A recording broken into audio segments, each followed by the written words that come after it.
un paciente que veo con alguna frecuencia de su familia y me habló que su suegro estaba medio delicadillo, que estaba,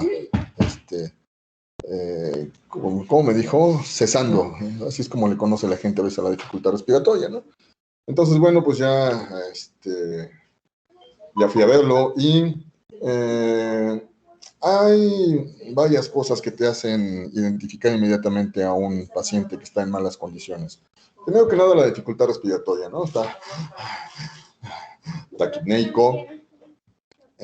Además, por ejemplo, cuando tú encuentras a la gente diaforética o que están con la piel fría, eso te habla de hipoperfusión. Acuérdense cuál es la chamba del corazón, del sistema nervioso, todas esas cosas. Cuando hay alguna complicación, lo que hace es mantiene el flujo hacia las partes más vitales. Y entonces mantiene el flujo a nivel cerebral, a nivel de los riñones sufren un tantito, son castigados, el hígado también es castigado, pero se encarga sobre todo de que el cerebro no le falte oxígeno. Acuérdense que el cerebro aguanta todo, que lo corten, que le escupan, que sea alumno de medicina, todo, menos que lo compriman, que le falte glucosa y que le falte oxígeno. Esas tres cosas no las tolera el cerebro ni por accidente. Entonces ya cuando lo estaba revisando, pues sí, tan frío estaba que ni siquiera el oxímetro detectó a cuánto.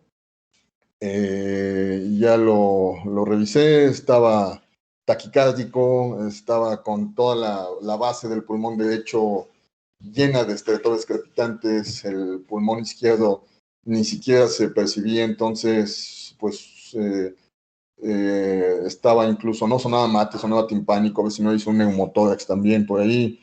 Entonces estaba complicada la situación. Les decía a los familiares, no, pues esto saben que esto es de hospital, esto no es de casa, pero aún así para un paciente de 93 años, pues esa situación no está tan fácil. El hecho de que esté en hospital, pues ni siquiera nos garantiza que vaya a salir, ¿no? Y además hay que, pues no, a lo mejor no intubarlos inmediatamente, pero sí considerar ponerles un CPAP. Es un sistema de una mascarilla. CPAP son las siglas de Continuous Pressure Airway Positive Pressure, algo así. Y lo que hace es que obliga al paciente a que ventile. Nos evita que se formen atelectasias y demás, pero está complicada la situación. Entonces, pues Nipex es parte de lo que te... y además, pues este paciente no tiene vasos, entonces, pues no son para que se les ponga una vena periférica que se canalice, que además cuesta mucho trabajo. Muchas veces acabamos poniéndoles accesos centrales a los pacientes. Y pues yo les decía, digo, pues dos opciones, ¿no? Como ustedes gusten, se queda en casa y el riesgo de que les fallezca es muy alto, lo llevamos al hospital y aún así no tenemos la certeza de que salga. Entonces, sí, de repente cuando te dedicas a cuidar abuelos, esta es una parte difícil, ¿no? De ese tipo de noticias complicadas, cuando los pacientes se deterioran y que están en malas condiciones y pues que no siempre tienes la certeza de que salgan, pues ni PEX, ¿no? Ni PEX desafortunadamente pasa. Bueno, ahí les iré contando cómo va el asunto. Tengo también un ego que les voy a mandar junto con el cultivo que me lo han de dar mañana o pasado, de un paciente se llama urosepsis. Es el grado máximo, la complicación máxima de una infección de vías urinarias, en donde el paciente prácticamente en vez de que le salga orina, le sale pus, así literal, pus. Este paciente tiene una hiperplasia renal, está en hemodiálisis, pero además tiene una hiperplasia prostática. Y si se acuerdan, decíamos que estos pacientes hacen un fenómeno que se llama orina residual, en donde una cantidad variables del líquido de orina se queda en vejiga. Decíamos que se pierde esa condición total de la micción. Y entonces el problema de esas cosas es que sirve como caldo de cultivo, ¿no? Además, un paciente que había estado descompensado de su azúcar, está desnutrido, tiene muchos factores en contra. Entonces, a mí me llamaba la atención que no estaba orinando. Ustedes saben que nosotros los geriatras somos enemigos de las ondas, no nos gustan. Sin embargo, dije, no, pues aquí algo anda mal, ¿no? Está deshidratado, hay que controlar los líquidos. Entonces, ya en cuanto pusimos la sonda, salió pus, así, franca pus. ya con el antibiótico y todo, pues ya estaba oliendo todavía muy turbia, todavía muy sucia, dicen algunos, pero ya dentro de lo cabe no tan mal. Pero aún así, pues de todas maneras el pronóstico pues está complicado. Pues ni pex. Desafortunadamente, el hecho de que las presentaciones sean atípicas confunde a mucha gente, ¿no? Hay veces que están esperando que haga fiebre, por ejemplo, pues no lo van a hacer, quedamos que están enérgicos los viejos, ¿no?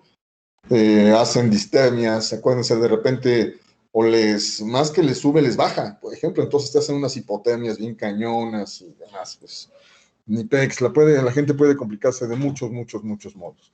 Bueno, vamos a empezar platicando y vamos a platicar entonces de lo que es el deterioro cognitivo y vamos a ver los diferentes términos con los que se les ha, con el que se les ha asignado.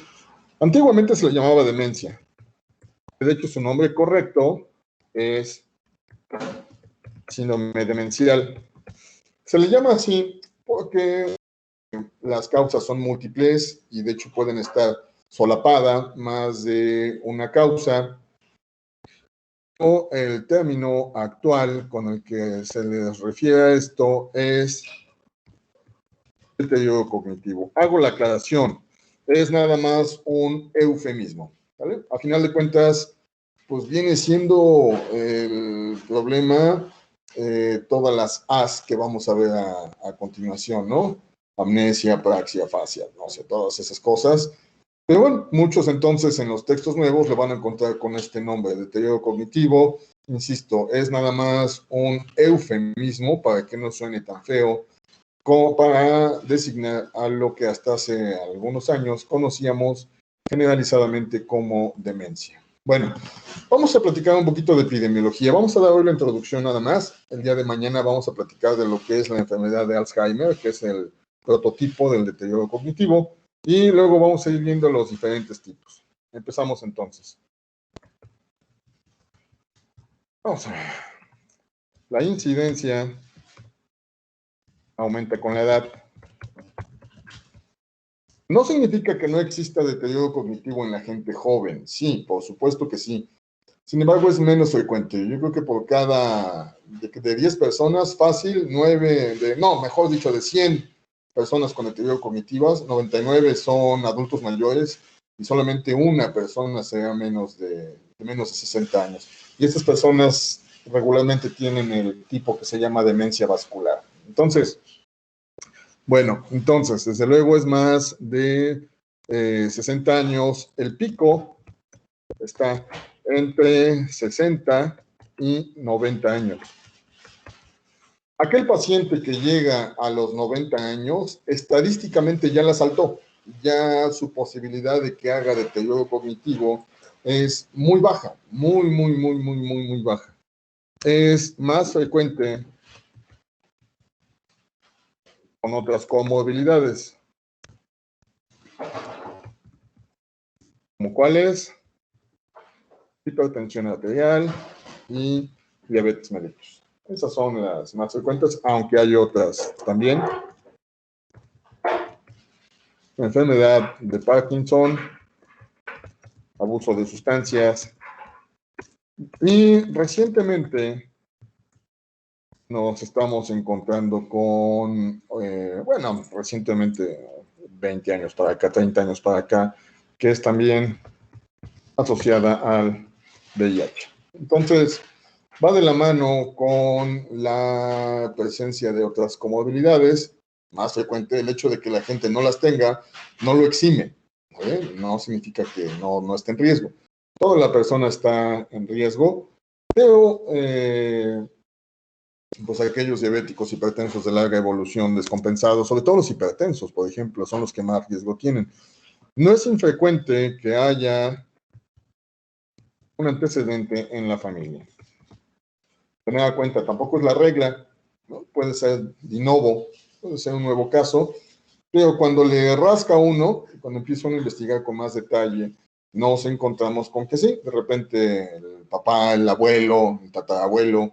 El problema es que, cuando investiga uno de más tiempo hacia atrás, pues luego no saben la causa del fallecimiento, no se investigó correctamente al paciente.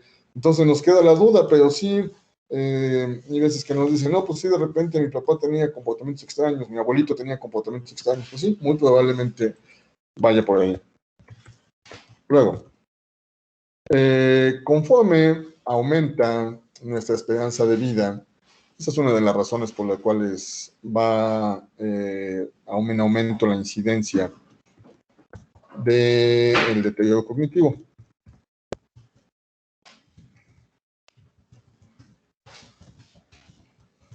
Acuérdense, más o menos en México andamos por ahí de los 75 años, 77 para las mujeres, 75 para los hombres, más o menos. Las mujeres siempre viven más que los hombres estadísticamente, y por eso es que conforme aumenta, hay países, por ejemplo, Estados Unidos, Japón, Inglaterra, en donde la gente tiene una esperanza de vida más alta, pues ellos tienen una incidencia de deterioro cognitivo más alto. El problema es que representa alto costo de atención, tanto para la familia como para las instituciones. No es barata, no es accesible, desafortunadamente. El costo de la atención es muy alto, hay que estar haciendo estudios frecuentemente, y acuérdense nada más de este dato. En México, casi todos los pacientes fallecen en la etapa moderada o grave. Pocos pacientes llegan, insisto, en México, afortunadamente, al deterioro cognitivo grave. Eso les pasa más a los ingleses, a los alemanes, a los españoles, a los gringos, a los japoneses. Acá nosotros no, nuestra gente se complica y casi siempre son por infecciones y fallecen antes de que acabe literal como bulto la pobre gente. Hay una escala que vamos a platicar un momento y se llama escala de Reisberg. En México fallecen más o menos cuando está la gente en la etapa 5 o 6, la mayoría, no todos. Y es que es muy triste que veamos cómo acaba un paciente con el franco así total, las manifestaciones del deterioro cognitivo, y pues les dan infecciones de vías urinarias, hacen pielonefritis, hacen neumonías, o los que están inmóviles hacen úlceras, se infectan, se complican y fallecen. Muy pocos pacientes en México, insisto, afortunadamente, llegan a el deterioro cognitivo. Bueno, vamos a hablar entonces en general, y ya luego vamos a platicar de cada uno de los tipos.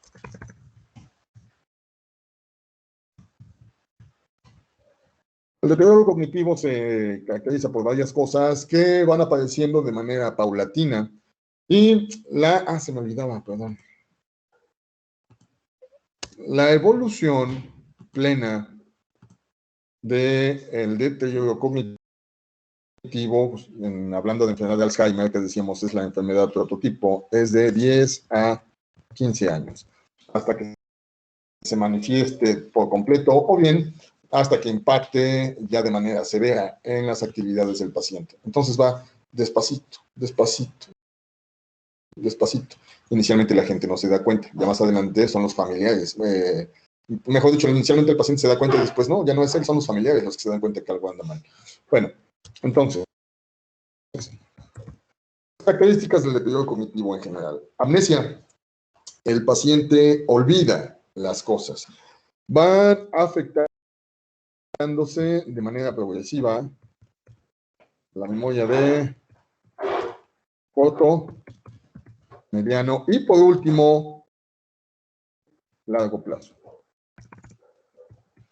Es algo muy chistoso porque los pacientes no te pueden decir, por ejemplo, qué desayunaron ayer, por ejemplo, pero después se les olvida qué desayunaron el sábado o cosas así. Más adelante se les olvida qué comieron hoy, pero te pueden decir en qué escuela, cómo se llamaban sus compañeritos de la primaria, cómo se llamaba su maestra y demás cosas. Y la explicación de esto es que las sinapsis que han estado por más tiempo son las últimas en desaparecer. Entonces, hay ese fenómeno, insisto, la gente no recuerda qué desayunó hoy, pero sí se acuerda de cómo era la escuela, cómo era su maestro y demás cosas. Muy chistoso, muy chistoso. Después, apraxia, pierden la capacidad de realizar las actividades. Esto es algo muy fino que va apareciendo hasta que el avance, la severidad es tal que incluso el paciente es incapaz de abotonarse la camisa, de amarrarse los zapatos y más adelante incluso es incapaz de comer por él mismo. Agnosia, dejan de reconocer las cosas. Inicialmente son las cosas de uso poco frecuente, pero más adelante dejan de reconocer todo.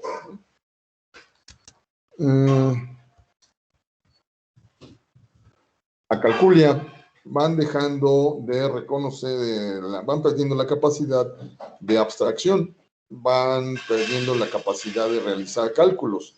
Muy sencillos, muy sencillos, inicialmente de mediana complejidad, pero después pierden la capacidad hasta de restar de 2 en 2, o más de 2 en 2, o hasta de 1 en 1. Pierden por completo. Incluso luego les pedimos, puede ayudarse con los dedos si gusta, cuando estamos explorándolos, y la gente es incapaz de realizar cálculos extremadamente simples. Agrafia, la gente va perdiendo la capacidad de la escritura y pues inicialmente el paciente todavía puede hacer su nombre, escribir, hacer su firma y demás cosas. Llega el momento en que ya no puede hacer nada y lo único que nos hace son líneas o garabatos o ni siquiera eso. Luego, no es una como tal, pero para que quede dentro de las As, le ponemos como ánimo. Y pueden ser de diferentes puntos. Pueden hacer depresión, ansiedad, apatía, hasta lo que se le llama un estado de ánimo plano. No tienen respuesta a algún estímulo satisfactorio, además. De hecho, esto ánimo plano, anedonia. El paciente pierde el interés por aquellas cosas que normalmente nos producen satisfacción, aunque durante la evolución de la enfermedad, la gente, hay quien entra en cuadro depresivo, hay quien hace cuadro de ansiedad, hay quien va saltando entre depresión y ansiedad, y poco a poco van poniéndose sin respuesta ante cualquier estímulo hasta que llegan a el ánimo plano, así es como se le conoce. Bueno, conforme va avanzando la enfermedad, el paciente va también presentando afasia, es decir, poco a poco va perdiendo la capacidad del habla. Inicialmente, esta afasia es mínima, nula, pero ya conforme va avanzando, cuando están en la etapa 5 o 6 de Reisberg, va siendo cada vez más limitado el lenguaje, hasta que cuando llegan a la etapa 7, al deterioro cognitivo severo o grave, lo único que hace el paciente es gruñido. Ya no responde, el paciente está postrado y vamos a ver. En ningún momento nos van a hacer también incontinencia vesical, incontinencia fecal y en algún momento van a cursar con alteraciones en la deambulación. Entonces, inicialmente el paciente sin problema sube, baja, no pasa nada. Más adelante va a decir que le faltan las fuerzas, que tenga que utilizar probablemente bastón, después utiliza andadera y por último el paciente deja de deambular, ya no camina. Y entonces es cuando quedan inmóviles, cuando empezamos con problemas de úlceras, con problemas de infecciones en piel y demás cosas, porque el paciente pierde la capacidad de deambulación. Bueno, hasta acá estamos correctos. ¿Alguna que se me esté olvidando? Yo tengo una pregunta, doctor. Dime. ¿El deterioro cognitivo también entra después de un trauma craneoencefálico o algo así, aunque no sea grave? Aunque sea No como transitorio. tal, no como tal. Es que no hemos entrado a la clasificación todavía, ¿sale? Se clasifican en agudos, pero la mayoría de los agudos son reversibles y me acaba de... Roberto, que si hablan lentos. Ahorita sí, sí es cierto. Ahorita les pongo la clasificación, cómo van esos. Y los crónicos prácticamente son irreversibles, ¿no?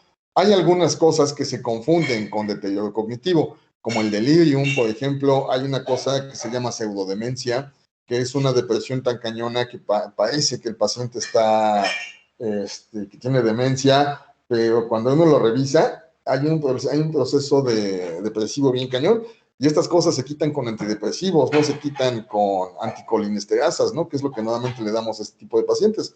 Entonces, ya de estos son reversibles. Regularmente cuando pasa eso es porque la gente tiene edema cerebral, por ejemplo, ¿no? Entonces sí te pueden estar desorientados y demás cosas. Y sí, de hecho nos faltan cosas, características. Vamos a ver. En algún momento el paciente va a presentar desorientación. Acuérdense, podemos desorientarnos en varias cosas. En tiempo, en lugar, o tiempo-espacio,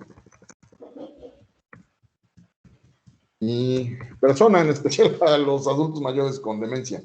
De repente no saben qué día es, no llega el momento en que no reconocen en dónde está. Y la última persona que deja de reconocer un paciente con demencia es a él mismo, ¿vale? Deja de reconocer primero que nada, a familiares más lejanos. Conforme avanza, van siendo familiares más cercanos, pero sabe quién es él. Cuando el paciente deja de reconocerse a él mismo, entonces ya estamos rayando la etapa 6, si no es que la etapa 7. Ya el paciente tiene muy avanzada la enfermedad. Bueno, si se acuerdan, platicábamos de algunas características del envejecimiento y decíamos que la conversación de los adultos mayores y su reacción, su capacidad de reacción y de respuesta aumenta. En los adultos mayores con demencia se les va a lo máximo estas características. Bradilalia, su habla es muy lento, de verdad, con mucha pausa, así como el peje, ¿no? Ese es un vicio que tiene él, pero así es como se manifiesta la bradilalia. La bradisiquia es el enlentecimiento en la respuesta o en la capacidad de procesamiento de las ideas. Entonces, les cuesta más trabajo entender a estos pacientes y también la bradicinesia, sus movimientos van siendo lentos, incluso llega el momento en el que se hacen los movimientos hasta muy torpes. Y pues todo eso nos complica el cuadro en general del paciente, porque llega el momento en el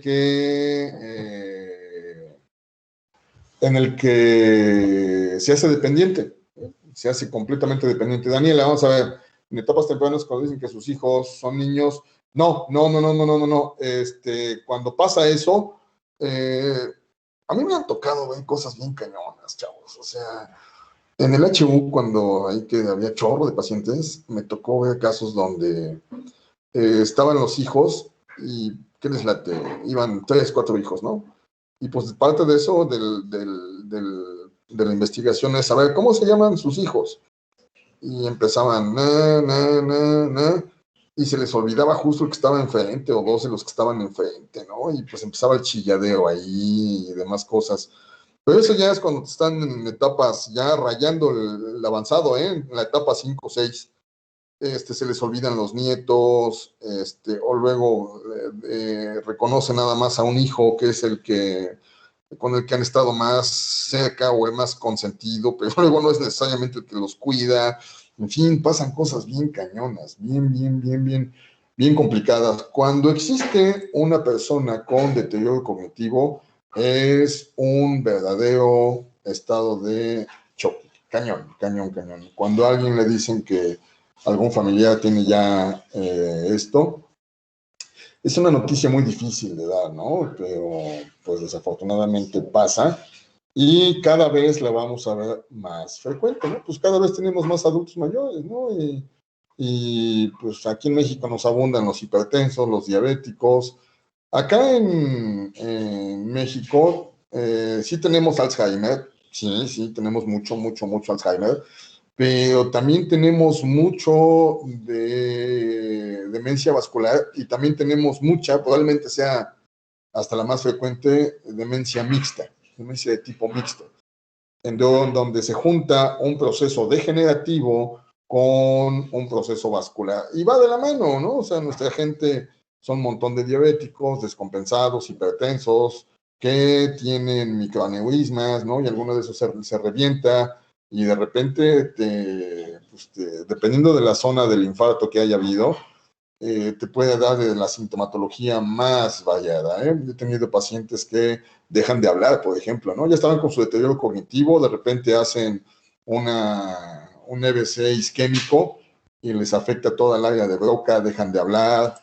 Gente que, en fin, les pasa un montón de cosas, montón de cosas, y pues es muy triste, ¿no? Y cada vez vamos a estar con eso. Sí, así es, Daniela, una crisis hipertensiva es perfectamente capaz de producir un EBC hemorrágico o un EBC isquémico y la gente queda con secuelas, ¿eh? Y sí, y pues ya es irreversible, desafortunadamente. Entonces, pues sí, cada vez vamos a estar con mucho de esto, por eso es importante que lo sepan reconocer. La gente le llama demencia senil. No, hay que investigarle cuál es la causa para que lo etiquetemos, ¿no? Casi siempre es un proceso degenerativo, tipo Alzheimer, nada más hay que ubicarla, ¿no? Y el problema, pues, es que los tratamientos que tenemos son en general paliativos. Ninguno es por completo efectivo, ¿no? Realmente lo único que hacen es que intentan enlentecer la progresión de la enfermedad, pero a final de cuentas el avance va a ser el mismo. Tal vez se haga más lento un par de años, ¿no? Pero no más. Realmente no. Un paciente que ya empezó es como una bola de nieve. Luis Trujillo, no, el delirium como tal, la principal causa son infecciones, ¿sale? Se parece, pero no son iguales, ¿sale? El delirium es un deterioro cognitivo fluctuante, así se llama. Esa es su clave, ¿no? Durante la noche, la tarde-noche, están agitados, dejan de reconocer, se comportan extraño y demás, pero durante el día están perfectamente lúcidos. Esa es la diferencia. No, un EBC hace que la gente se desoriente, ¿eh?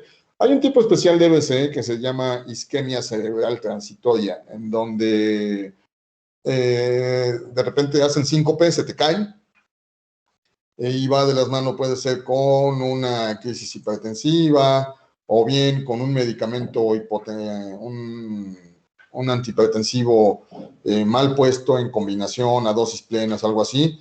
Pero regularmente en esos casos las lesiones o los cambios son mínimos y el paciente recupera pues por lo menos un 90-95% de como estaba antes, ¿no? Pero un franco EBC sí te puede causar muchos problemas, sobre todo aquellos que son hemorrágicos. Por eso es que no nos gusta que nuestros viejos se caigan, nos pueden dar muchísima lata. Bueno, vamos a ver la clasificación entonces. Existen muchas clasificaciones.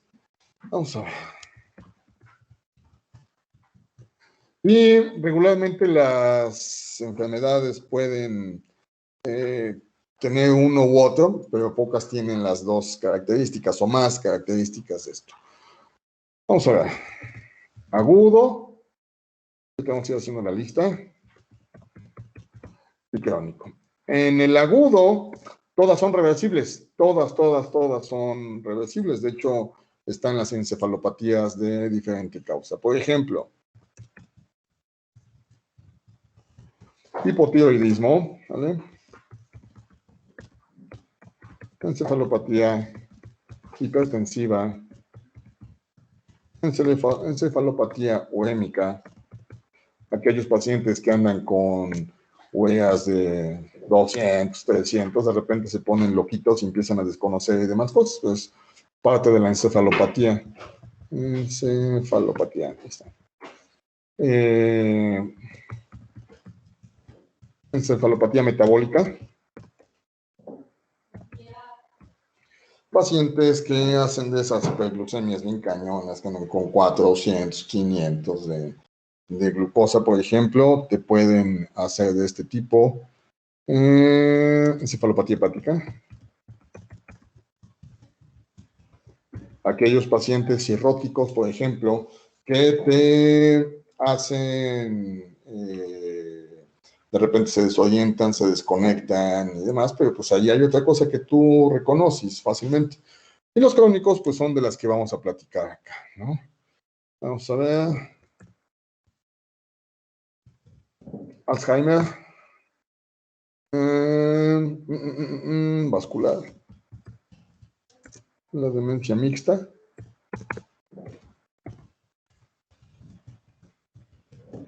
La demencia de tipo frontotemporal.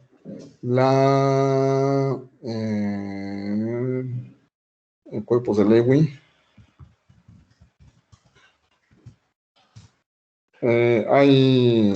Vamos a verlo nada más las generalidades. Las que son causadas por priones. Está muy cañón porque hasta hace no mucho pensábamos que nada más las bacterias y los virus podían infectar. Pues resultó que siempre no, que las proteínas también son infectantes. Por ejemplo, es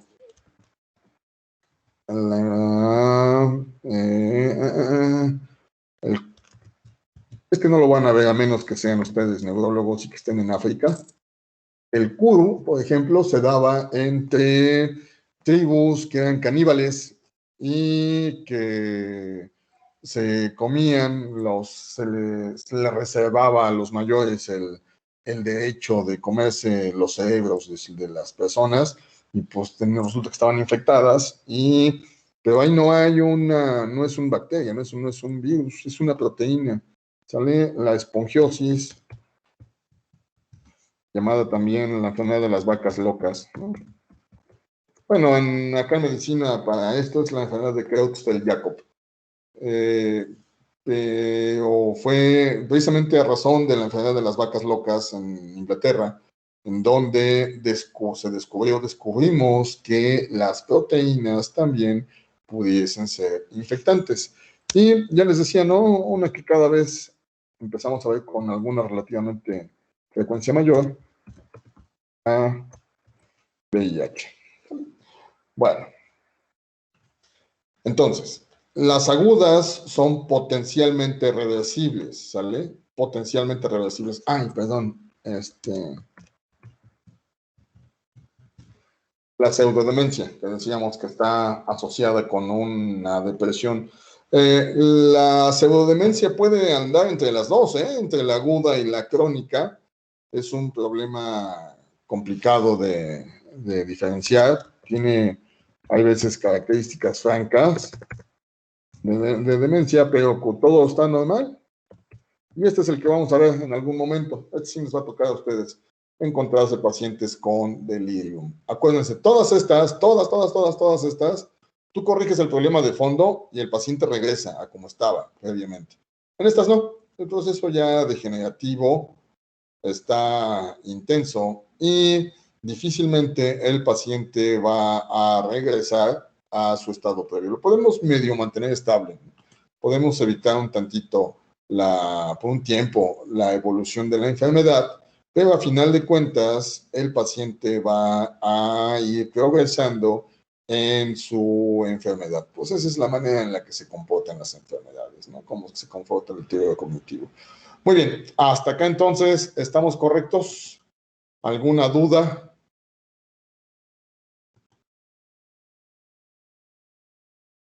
Estamos bien, doctor. ¿Todo bien? Ok, bueno, los neurólogos utilizan otra clasificación donde la ponen la clasifican como cortical, infracortical. De hecho, hay muchos tipos de clasificaciones de síndrome demencial, ¿no? De deterioro cognitivo. Bueno, pues ahí la que les enseñan en neurología está correcta. Nosotros preferimos así para diferenciarlas bien.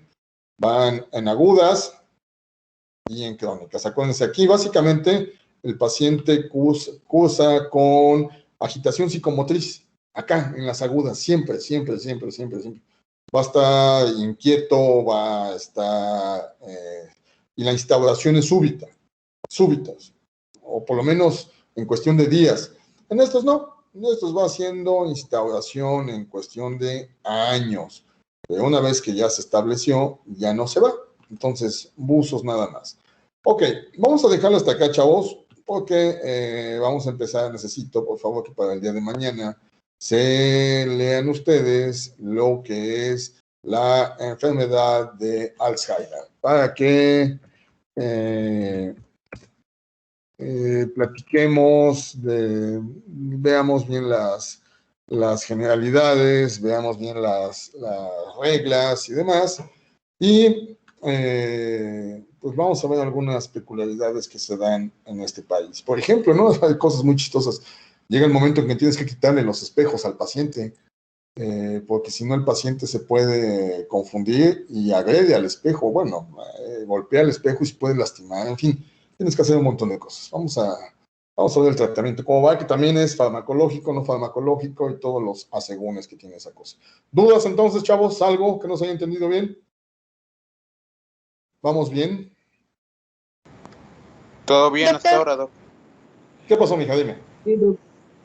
Bueno, yo tenía una duda respecto a lo que había comentado sobre el ánimo plano, sí, ¿no? Anedonia. Exactamente cómo se da. Había mencionado que primero empiezan con cambios de depresión, ansiedad. O sea, ¿en qué tiempo puede llegar a presentar un anciano este estado de ánimo plano? Conforme avanza la enfermedad, el paciente literal, pobre gente, parece bulto, nada más, ¿vale? Pierden la capacidad de responder a estímulos agradables, pierden la capacidad de responder a malas noticias. Le hagas lo que le hagas, el paciente no tiene respuesta. Ese es a lo que se refiere el ánimo plano, ¿sale? No es como los esquizofrénicos, por ejemplo. Los esquizofrénicos tienen estado de ánimo invertido. Esas personas se sienten a gusto en situaciones que nos causarían pena. Por ejemplo, me han tocado pacientes que se ponen contentos cuando van a los velorios y están felices. Y en una reunión familiar, cosas están deprimidos, ellos incluso están enojados. Esa es una diferencia bien importante. Acá el paciente, insisto, llega el momento en que no responde a ningún estímulo. Y de hecho, van perdiendo la expresión facial, en fin, un montón de cosas que ya iremos platicando más adelante, ¿vale?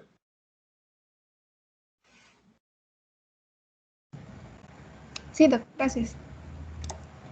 Por ejemplo, a los que nos gusta el fútbol, a todos los caballeros, ¿cómo respondieron cuando supieron que le quitaron los 3 puntos en la mesa a la América? ¿Cuál fue su respuesta?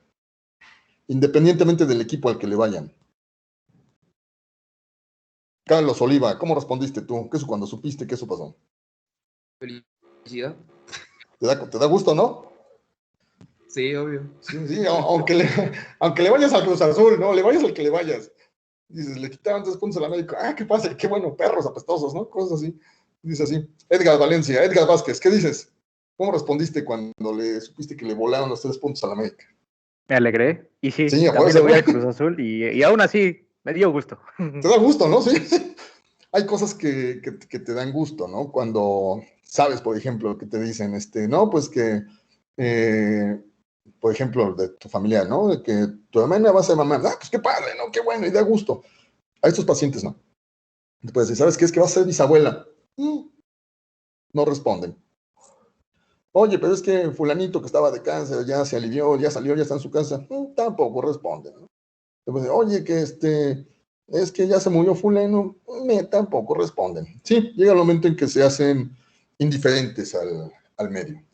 Y estos pacientes son bien difíciles de cuidar. Buzos con estos. Vamos a platicar también. Esos tienen una característica. En mi opinión, son los pacientes más difíciles de cuidar, los frontotemporales, porque tienen una peculiaridad que no tienen necesariamente los demás, y ellos son hipersexuales. Entonces, es el clásico abuelo que le echa el can a lo que se mueva, a todo lo que se mueva, igual a su chacha, a la señora de las memelas, a todo mundo, y se siente divo. Y en abuelas es menos frecuente, pero sí el clásico viejo rabo verde, pues es un frontotemporal. Y estos pacientes son muy difíciles de cuidar y fácilmente colapsan a los cuidadores. Son los que más rápido aburren, cansan a la gente de que los esté cuidando. ¿Sí? Ya iremos viendo las características de cada uno de ellos. ¿Sale? ¿Alguna otra duda, chavos?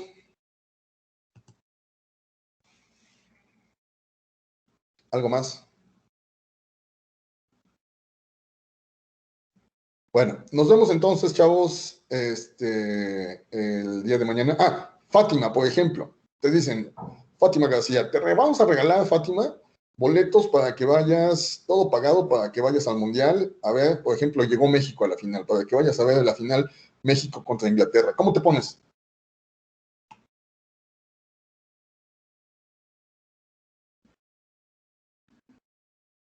Fátima, ¿no? Lupita Elizabeth, ¿cómo te pondrías bajo esa condición?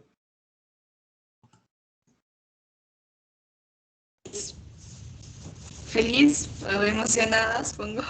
Sí, ¿no? Y te Que sí llevas nos tu vean máscara de después. luchador, ¿no? Esa cosa por las que nos conocen en el mundo y tu matraca y todas esas cosas.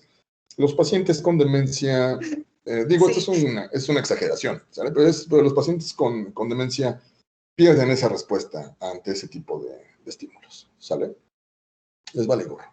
Les es indiferente. Y son muy difíciles de cuidar. Es muy complejo, muy cansado cuidar a un paciente con deterioro cognitivo. Fácilmente la gente colapsa. ¿Sale?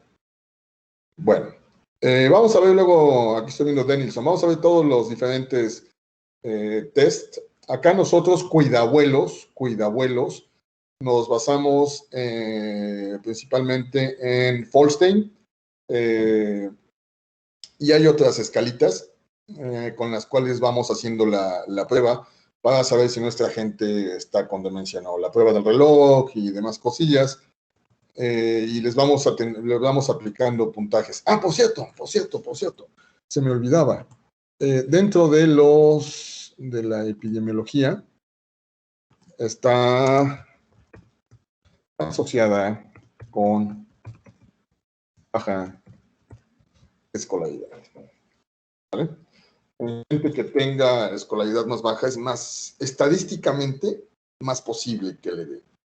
Aunque, digo, hay excepciones muy cañonas a la regla, ¿no? Me tocó el caso de un profesor universitario increíblemente preparado, este tipo, una persona increíblemente leída, una persona culta, que empezó con deterioro cognitivo, una persona que antes de eso dedicaba 8 horas, después de que se jubiló, dedicaba 8 horas seguiditas al día a estar leyendo. 8 horas, imagínense ustedes, y no leía el periódico como hace muchos nuestros abuelos, no, se ponía a leer así los clásicos, se leía tratados de filosofía y así, cosas muy, muy, muy padres.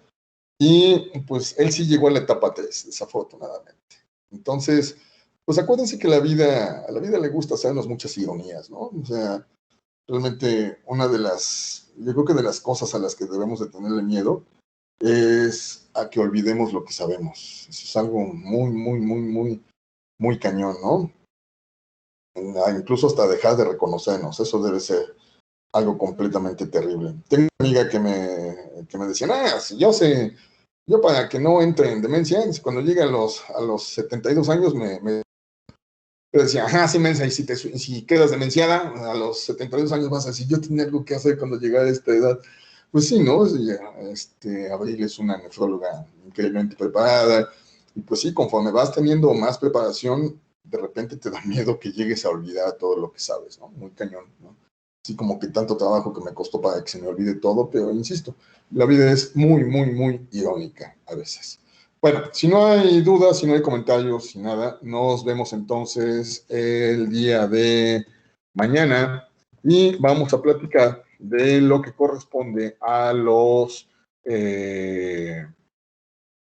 a la clasificación de la escala vamos a ver las diferentes tipos. Vamos a empezar con Alzheimer, que es la enfermedad prototipo, y luego vamos a ir viendo ya los demás subtipos, pero una vez que entendamos el Alzheimer, todo lo demás, todo lo demás, lo vamos a entender muy fácil, muy, muy, muy, muy fácil. Bueno, pues mil gracias para todos, chavos, un abrazote, cuídense mucho, nos estamos entonces viendo mañana, abrazote, cuídense, por favor. Muy buenas noches, chicos. Gracias, doctor. Hasta mañana. Gracias, doctor. Que descansen Gracias. ustedes, hasta mañanita, muy buenas noches. Gracias, doctor. Hasta mañanita.